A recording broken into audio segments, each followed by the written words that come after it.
Hello guys, hello my people, welcome to Education Family TV. Like, share, comment and subscribe. I'm Teacher Foster. Ladies and gentlemen, welcome here. If you are new, please subscribe. It's free for you, but it helps us so much. If you have already subscribed, thank you so much for doing that. Uhawe ikaze hano, niba uri mushya ndagusabye kora subscribe, ni ubuntu kuri wowe ariko bikadufasha cyane. Niba wararangije gukora subscribe warakoze cyane, reka tubane muri izi video nziza cyane z'icyongereza. To help, to abandon, to help gufasha, to abandon gutererana. To accept kwemerera, to refuse kwanga. To increase kongera, to decrease kugabanya. To save kuzigama, to waste gusesagura. To trust kwizera, to doubt gushidikanya. To enter kwinjira, to exit gusohoka. Urugero, we need to increase a size, turashaka kongera igipimo. To enter kwinjira, to exit gusohoka.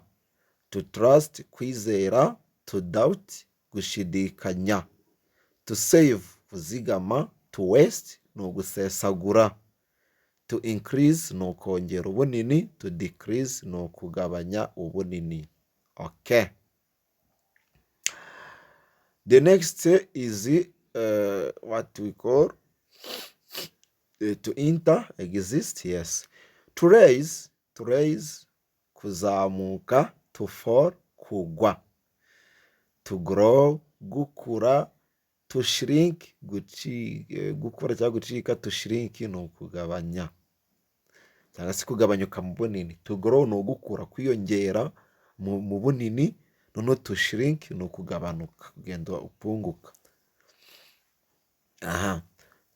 To win gutsinda, to undo gutsindwa.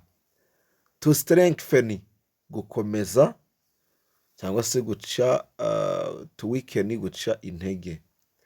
To appear kugaragara, to disappear kuzimira. To connect ni uguhuza, to disconnect ni ugutandukanya.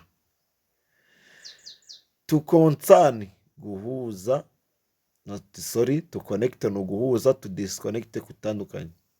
To repair gusana, to damage ni ukwangiriza.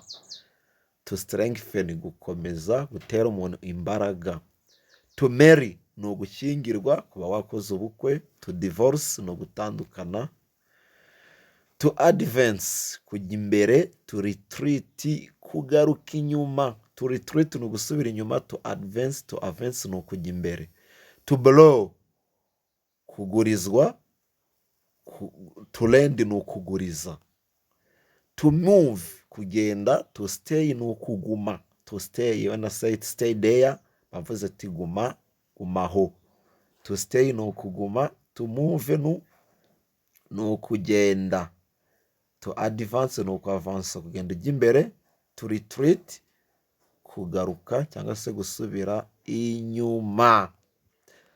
Muri kumwe na Teacher Force, mwibuke gukanda subscribe kugira ngo mukomeze mureba andi ma video. To like kumurika, to light kumurika. To darken gucura umwijima. To permit ni ukwemerera, ufite uburenganzira bwo gukora ikintu. To permit. Then to deny guhakanira, kubuza. Permission ni uruhushya, iyo bavuze ngo I beg permission, bivuga ngo ndasaba uruhushya. To confirm kwemeza. To cancel ni ugukuraho, guca, gukura, kuvanaho. To calm gutuza, yes, gukaruma mujya mubyumva mu Kinyarwanda. To calm gutuza. Then to annoy kubangamira. To annoy, it is not good to annoy to everyone, si byiza kubangamira buri wese. To improve guhindura ikintu cyiza. To worsen ni uguhindura ikintu kibi, ikintu kakigira nabi. To worsen. to improve, gushyiraho cyangwa kongera ikintu cyiza. Attack, gutera. To defend, kwirwanirira. To defend ni ukwirwanira cyangwa se kurengera. To attack ni kwataka umuntu. To begin ni ugutangira. To end ni ugusoza. To show, kwereka. To hide, guhisha. To work, gukora. To reset, to rest, kuruhuka. Rest, yes, to take a rest, ufata akaruhuko. To rest ni ukuruhuka. To work ni ugukora. To fix, gukosora. Yego. To break ni ukuvuna. To fill, kuzura. To empty, gukuramo ibintu. To empty, gasiga kibereye aho. To empty ni gukuramo ibintu gasiga kibereye aho. To fill ni ukuzuza ikintu kikajyamo ibintu. Earn, to earn, kwinjiza. Spend, gukoresha cyangwa se gutakaza. To join, kwinjiza cyangwa se kwihuza n'umuntu cyane ikintu. To separate ni ugutandukana, gutandukanya cyangwa utandukanye. Thank you so much. Mukande subscribe kugira ngo dukomezanye izindi video ziraje zirakurikira.